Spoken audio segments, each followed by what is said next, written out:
Rest you, merry gentlemen, let nothing you dismay. For Jesus Christ our Savior was born upon this day, to save us all from Satan's power when we were gone astray.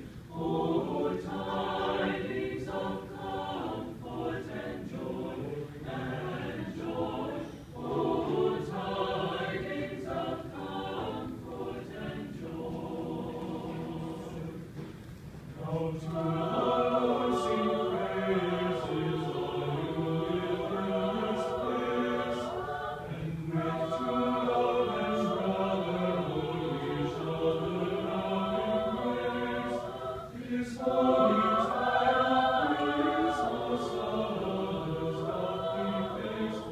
O tidings of comfort and joy, comfort and joy.